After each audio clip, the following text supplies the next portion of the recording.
Hey, Reuben, so talk to us. What's one piece of advice you can give us this Monday morning? We're going to talk about offboardings today, right? Hmm. It is something that doesn't come up until, well, you need to find a new IT company. And I know there's a lot of anxiety around my IT guy. He's got access to everything. What's going to happen when I send him the email saying like, no, I don't want, sorry, man, I'm going a different direction. Today, I thought it would be really useful to just, hear from someone, like me who's been in dental IT now for 17, 18 years. Been running Dark Horse Tech, IT for dentists now for 12.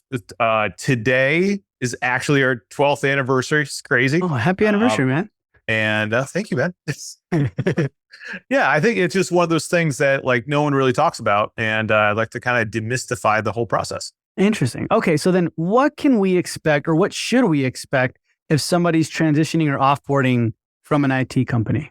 The most important thing to keep in mind is it's all your stuff, right? No matter how they word the response to you, no matter what they say, just always have in your mind, I own the server, I own my email address, I own my domain name. I'm just bringing up some things that usually are a part of transitioning from an IT company, right? Maybe they have your domain name, right? Which is like, Dark Horse Tech, the dentalmarketer.com. Let's say they have that stored. You need to get that back. So number one, you own it all, right? So you get to make the decisions. Now, compliance environment of dental, we all know HIPAA, right? That also has to be kept in mind. So let's assume in this example, Michael, that it's an IT company that does care about HIPAA, right? Because if they don't, it's going to be a rough go of it. So we have to know, let's talk about liability, right? If you say, hey, Acme Dental IT, I'm sorry, we don't need your services any longer. You can't have two IT companies in the system at the same time. There's HIPAA compliance obligations there. There's also just personally as a business owner, if something happened during that, let's call it a 30-day transition period, the IT companies are going to point their fingers at each other and you're going to be left in the lurch, right? What can happen in those 30 days though? Like that you've seen? So, when you're switching companies, maybe they're removing software. That could be they're removing security software, leaving those computers vulnerable. So in the time it takes for the software to be removed and the new IT company to install it, that's an area where you could have security issues. But same thing with backups, right? Let's say IT companies stop performing backups when you sent the email and, Dark Horse is ready to take over 30 days from now, but something happens in that time. Now you don't have backups, right? So it's really important to sketch out responsibilities. Now we have I work for over 1,077 dental practices. So my process is pretty locked in, but you have to direct the IT company on what they need to do, right? Per their agreement. You sign an agreement with them. They need to uphold it through the end of the term that you're paying them. So you have to say, we expect that backups are going to be performed in services through X date.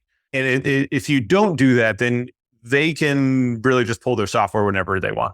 So the number one thing is at that moment when you're like, yes, I want to move forward with this other IT company, I'm kicking the incumbent out. It's a really great time to think about minimizing the gap between security products being installed and removed. That's the window for the hackers to get into your system and wreak havoc. If it ever goes longer than 30 days, what's the reasons for that? They could have a 60-day termination clause. If it goes even longer than that, we've had scenarios where clients are ready to sign up and then they go and they read their contract with whatever we're all month to month. So this is not something that happens in our world, but IT, sometimes there's 1, 3, 5-year contracts. I don't think I've ever really seen anything longer than 5.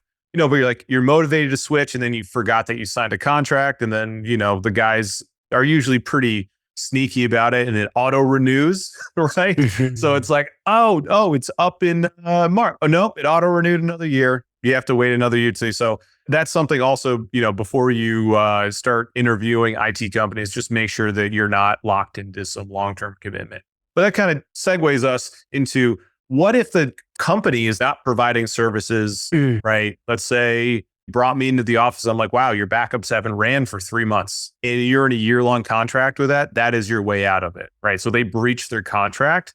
That is a way you can terminate early if they're not living up to that. Some companies have response time metrics. That's another way out. Some companies, there's a lot of merger and acquisition activity, just like in dental in the DSO space. IT is the same way. I'm kind of unique in that, like, I own 100% of the company Yeah. and I have no plans on selling it. And we're 100%, we have no debt. And like, we're all, this is a private company, but you might be in a situation where you signed a contract with a company, but they sold to another firm and that company you signed on with no longer exists. So you don't have, there's nothing to hold you to because that company doesn't exist any longer. So me, Michael, I can get creative. If you're really unhappy with your IT company, I'm sure, feel free to reach out. Even if you're not going with us, I'm sure I could probably help you out. What have been the biggest headaches that you've experienced and you've seen when it comes to this offboarding?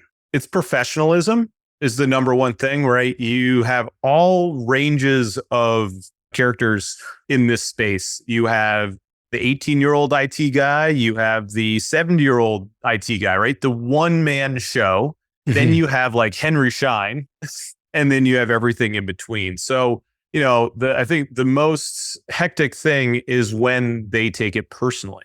You submit that cancellation letter and it's usually that not that they don't reply, but they kind of shut down and get mad and are not very helpful in the transition. Right. So been through just about every single kind of transition. I've been through the one where the IT guy passed away. So we have no passwords and we just have to figure it out. Yeah. On another episode, we talked about hackers. Well, there's the black hat, the bad guys, and there's the white hat. Sometimes you got to put on the white hat, put on the white hat and get into the system so the client can use it. Interesting. We got IT guys that left the industry. They're just like, I don't care. I'm not responding anymore. Just about every scenario, exists out there. But how it should happen, dear Acme Dental IT, thank you for your years of service. We're making a decision to go in another direction. Attached to this email is our new IT company. I authorize them to have all of our passwords. We call them run books in this industry, but like all of the information on our account. Please initiate this transition in the next 30 days. Sincerely, Dr. Arias. Yeah. Gotcha. Okay. Interesting. So that's how it should go. It should be smooth, easy transition. And like the doctor, that's your job. That's it. You've completed it. You've sent the message and now IT company talks to IT company. Things happen and now you have a new IT company. That's how it should go in a normal realm. Is your responsibility is crafting and sending that message. And then the two professional organizations should figure it out. Do you charge for offboarding like extra? Like if we were to be with an IT company and then, you know what I mean? Like I want to go with Dark Horse, but I haven't even reached out to my current IT company because my contract is going to end in a month. No, I mean, we don't charge for offboarding, right? If a client were to say, hey, I sold my practice, I don't need your services anymore. We're going with this, DSO as internal IT. We don't have any, I guess the example would be almost like a chart transfer fee. Like a patient of this doctor wants to go to another practice. You're like, $10 to get your chart over there. It seems as silly as that to charge somebody. And I do care about my reputation. So it's like, what is the right thing to do is to just be as professional as possible during that transition. Okay. Got you. And then how can we tell an IT company doesn't care about HIPAA during their offboarding period? Well, I mean, if they stop their services, right, they have, it's incredible to think about when you give a quote to a dental office, HIPAA is involved in that. What I mean by that is let's say I go into an office, identify that a backup is not running. The office went out, contacted me and got a quote for that service. I'm covered, right? Because I went in, I did my job. I gave the office the quote to fix the problem, the compliance hole that they were facing. But in the same token, you're canceling with this company, but they still need to be providing services to the end of the term. For them to say, we have you covered, you're secure, you're HIPAA compliant, and if they pull that early, that's a problem. Sometimes it's really hard to know if they do that, right? Because the software is just like, we look, if we're using a Windows computer, our time's in the bottom right. And next, that's called the system tray icon. That's kind of where all the little shortcuts live for these software programs. If it just one of those little icons disappears because they deactivated it, you have no idea. So it's really important, though, to make sure that two IT companies are not in the system at the same time, right? You might want to, maybe you hate this IT company so much, you want to get them out of there as soon as possible. The right way to do that is for the new IT company to come on site and remove all of that IT company software, and then let that IT company know, yeah, we're going to pay you to the end of the term, but you are no longer responsible for protecting us. So that's like you got some bile in the back of your throat just thinking about your IT company, and you just need to get them out of there. That's probably the way to do it. If the IT company, the one that you're just like, I hate them, fights back, or not fights back, but says like, sorry, we can't, is there a reason for them to do that or no? It's usually about term, right? They have a contract term. We can't do that because you're in a contract with a client for a year. You could say, I don't care. I'm going to pay you for the year, but I'm still using this other company. You could still remove their software. Any other way they could say no. Well, if you hired one of their employees and they had a clause in their contract, non-solicitation clause, that might not make them very happy. That usually happens only at the DSO level, right? Who's going to steal an internal IT guide? I get you. Right? You say, we love that technician. We're going to start our own internal IT and we're going to take that guy with us. That happens? That's bad. Yeah, it does. That's bad business. That is bad business. Please don't do that, DSOs. The only other reason they could say no is just again, we went to the emotional component earlier about being upset, having an emotional reaction to a client's business decision. And they're just saying no because they're just trying to be obstructionist, right? Yeah.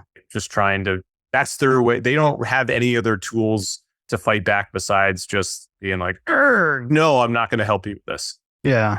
Okay. Interesting. Awesome, Reuben. I appreciate your time and giving us more insight on offboarding. Now, you mentioned that you guys do this for free. Well, obviously there's no charge, right? Or anything like that, especially if they want to transition from their IT company to you. Any other advice you want to give us on this? If you're working with your IT company right now, we're in this, like, it seems like the era of the big hack, right?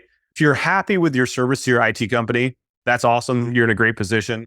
You should try to keep them. You want a dental office to be happy with their IT company, but you also want to subscribe to the trust but verify, right? They're providing great service, but are they providing the necessary products in your dental office to keep you HIPAA compliant and away from fines and the news and breaches and having to give all your patients credit monitoring for 2 years? I mean, take your patient count times 9 times 2. Some of you might not like that number. So if you can pair those two things together, great service and a company that cares about this dental market, cybersecurity, HIPAA compliance, then you're in an awesome position. Wonderful, man. Awesome, Reuben. I appreciate your time. And if anyone has further questions, where can they find you? I'm all over. You can find me on Facebook. I'm always in and out of all those groups that everyone else is. Admin@darkhorsetech.com is my direct email. darkhorsetech.com is our website, of course. I appreciate you bringing me on, Michael. No, yeah. And that's going to be in the show notes below, along with, if you go on the first link in the show notes below, you're going to see an exclusive deal that Dark Horse Tech has for you. So make sure you go check that out. And Reuben, thank you so much for being with me on this Monday morning episode.